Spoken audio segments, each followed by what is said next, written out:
Agora você vai acompanhar toda a vida de Jesus em vários episódios sequenciais. Desde as profecias do Antigo Testamento, passando por seu nascimento, ministério, morte e ressurreição. Cada episódio revela como tudo aconteceu exatamente como Deus prometeu. Aqui você vai conhecer Jesus do jeito que a palavra apresenta, da promessa de Deus ao Salvador do mundo. Muitos séculos antes do nascimento de Jesus, os profetas de Deus falavam com clareza sobre um menino que viria, um Salvador, um Rei, um Deus entre os homens. Isaías declarou: Eis que a Virgem conceberá e dará à luz um filho, e será o seu nome Emanuel. Isaías capítulo 7, versículo 14. E ainda pelo mesmo profeta: Porque um menino nos nasceu, um filho se nos deu, e o principado está sobre os seus ombros, e o seu nome será Maravilhoso, Conselheiro, Deus Forte, Pai da Eternidade, Príncipe da Paz. Isaías capítulo 9, versículo 6. Que o profeta Miqueias revelou: E tu, Belém Efrata, posto que pequena entre milhares de Judá, de ti me sairá o que será Senhor em Israel, e cujas saídas são desde os tempos antigos, desde os dias da eternidade. Miqueias capítulo 5, versículo 2.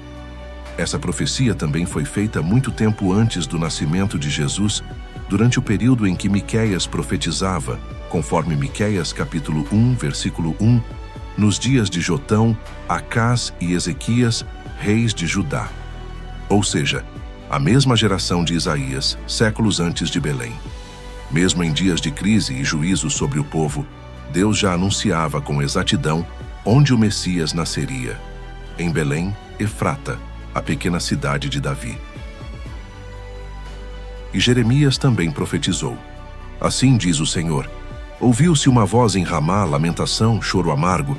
Raquel chora por seus filhos e não quer ser consolada, porque já não existem. Jeremias capítulo 31, versículo 15. Essa é a profecia mais direta de Jeremias, ligada ao nascimento de Jesus. Séculos depois, o evangelista Mateus cita esse mesmo versículo, dizendo que ele se cumpriu nos dias em que Herodes mandou matar os meninos de Belém. E Zacarias anunciou: Alegra-te muito, ó filha de Sião. Exulta, ó filha de Jerusalém. Eis que o teu rei virá a ti, justo e salvador, pobre e montado sobre um jumento, um asninho, filho de jumenta. Zacarias capítulo 9, versículo 9.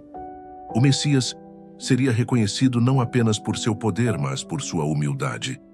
E essa palavra se cumpriria mais tarde, quando Jesus entrasse em Jerusalém, montado em um jumentinho.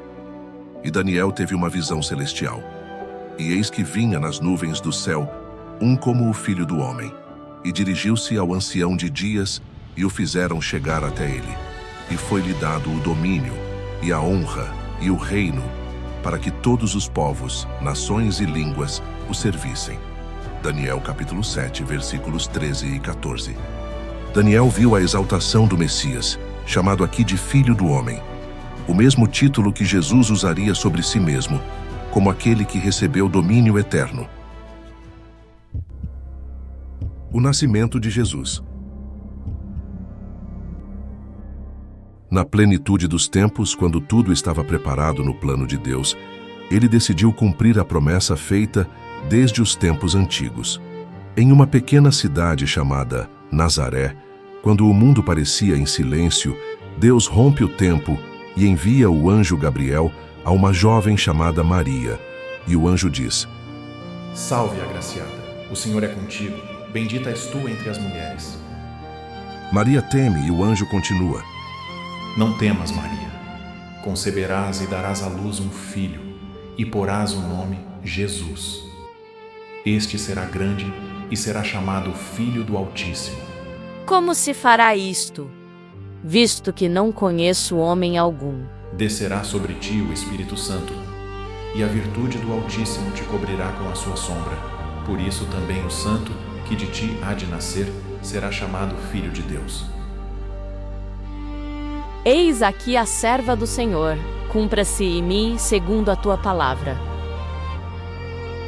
Maria estava comprometida oficialmente com José, um homem justo da casa de Davi. Mas antes de viverem juntos como marido e mulher, descobriu-se que ela estava grávida pelo Espírito Santo. José, homem justo e temente a Deus, permanece em silêncio diante do mistério. Seu coração está em conflito, até que em meio à noite Deus fala com ele em sonho. José, filho de Davi, não temas receber a Maria, tua mulher, porque o que nela está gerado é do Espírito Santo, e ela dará à luz um filho, e chamarás o seu nome Jesus, porque ele salvará o seu povo dos seus pecados. Naqueles dias, saiu um decreto da parte de César Augusto para que todos se alistassem. Aos olhos humanos, era apenas um censo ordenado pelo império, mas, nas mãos de Deus, era a ferramenta exata para levar José e Maria até o lugar da promessa, Belém. E tu, Belém Efrata, posto que pequena entre os milhares de Judá, de ti me sairá o que será senhor em Israel, cujas saídas são desde os tempos antigos, desde os dias da eternidade. Miqueias, capítulo 5, versículo 2. José e Maria seguem para Belém por serem da casa e linhagem de Davi. Chegam para o alistamento. O plano de Deus avança de modo silencioso e perfeito. Em uma noite comum na pequena Belém, o plano de Deus se cumpre em silêncio. O Filho do Altíssimo nasce em humildade e é deitado em uma manjedoura. Naquela mesma região, pastores de ovelhas estavam nos campos vigiando seus rebanhos durante a noite. De repente, o céu se acende. A glória do Senhor brilha e um anjo anuncia a notícia que mudaria toda a história. Não temais, porque eis aqui vos trago novas de grande alegria, que será para todo o povo. Pois, na cidade de Davi, vos nasceu hoje o Salvador, que é Cristo, o Senhor. E isto vos será por sinal. Achareis o menino envolto em panos e deitado numa manjedoura. E de repente, uma multidão do exército celestial apareceu, louvando a Deus e dizendo: Glória a Deus nas alturas, paz na terra, boa vontade para com os homens. Lucas, capítulo 2, versículo 14. Os pastores foram apressadamente a Belém e encontraram Maria, José e o menino deitado na manjedoura. Divulgaram tudo o que tinham visto, e todos os que ouviram se admiraram. Mas Maria guardava todas essas coisas, meditando em seu coração. E os pastores voltaram glorificando a Deus por tudo o que tinham visto e ouvido. Lucas capítulo 2, versículos 16, 19 e 20. No 40º dia, conforme a lei, José e Maria levam o menino ao templo em Jerusalém para apresentá-lo ao Senhor.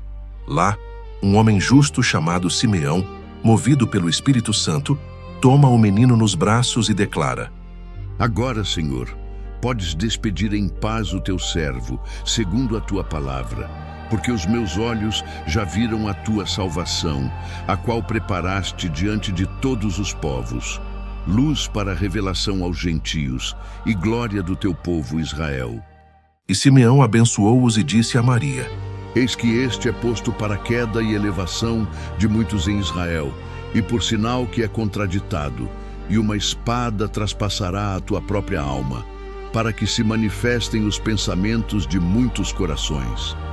Lucas capítulo 2, 34 e 35. Também estava ali Ana, profetisa, filha de Fanuel da tribo de Aser, de idade muito avançada. Ela, vindo naquela mesma hora, dava graças a Deus e falava do menino a todos os que esperavam a redenção em Jerusalém. Lucas 2, 36, 38. E, cumpridas as coisas da lei, voltaram para a Galiléia, a sua cidade de Nazaré. Mas o tempo de Deus ainda reservava sinais no céu.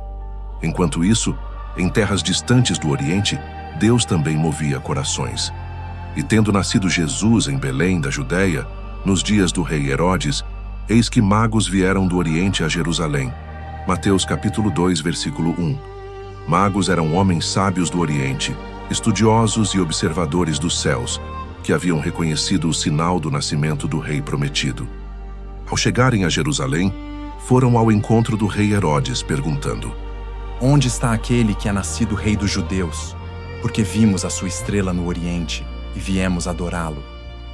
Herodes, ouvindo isso, perturbou-se, e reuniu os principais sacerdotes e escribas do povo para saber onde o Cristo havia de nascer. E eles disseram: Em Belém da Judéia, porque assim está escrito pelo profeta. Então Herodes, chamando secretamente os magos, inquiriu exatamente deles acerca do tempo em que a estrela lhes aparecera, e enviando-os a Belém, disse: Ide e perguntai diligentemente pelo menino, e quando o achardes, participai-mo, para que também eu vá e o adore. E depois de ouvirem o rei, os magos partiram de Jerusalém, seguindo em direção a Belém, a cidade anunciada pelos profetas. E eis que a estrela, que haviam visto no oriente, ia adiante deles, iluminando o caminho pela noite silenciosa, até que, ao chegarem a Belém, parou sobre o lugar onde o menino estava. E ao verem novamente a estrela, os magos se encheram de alegria, uma grande e profunda alegria, como jamais haviam sentido.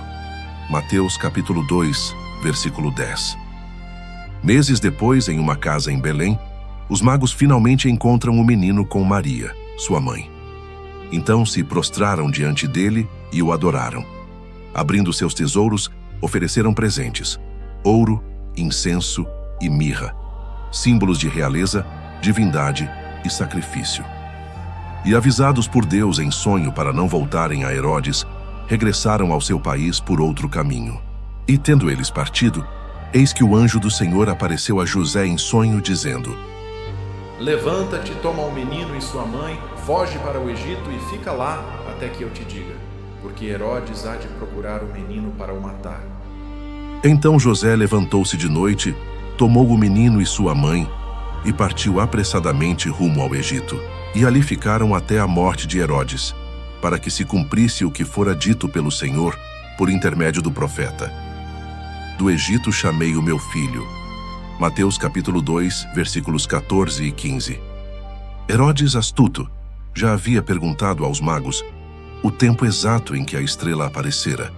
Depois, ao ver-se iludido pelos magos, que não voltaram para relatar o que encontraram, enfureceu-se e mandou matar todos os meninos de 2 anos para baixo em Belém.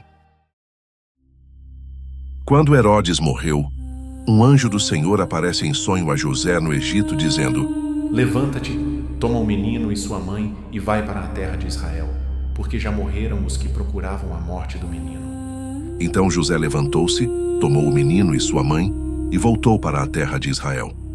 Sabendo, porém, que Arquelau reinava na Judéia em lugar de seu pai Herodes, temeu ir para lá, e avisado por Deus em sonho, retirou-se para as regiões da Galiléia.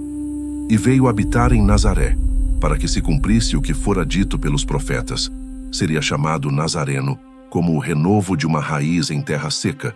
Isaías 11, 1, 53, 2. E o menino crescia, e se fortalecia em espírito, cheio de sabedoria, e a graça de Deus estava sobre ele. Lucas capítulo 2, versículo 40.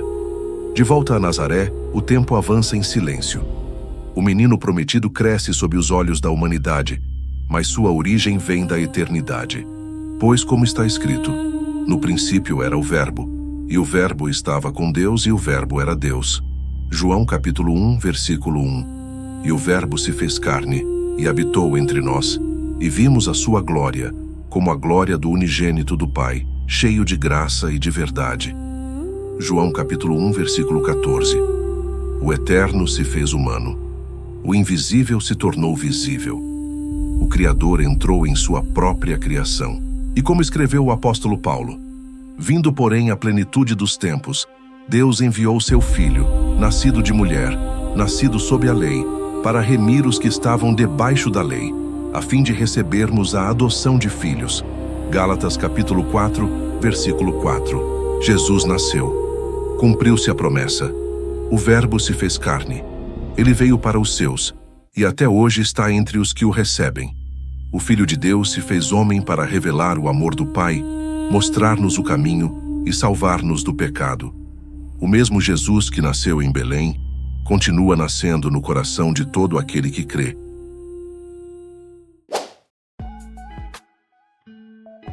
Deus que abençoe. Se inscreva, curta, compartilhe e comente para mais vídeos.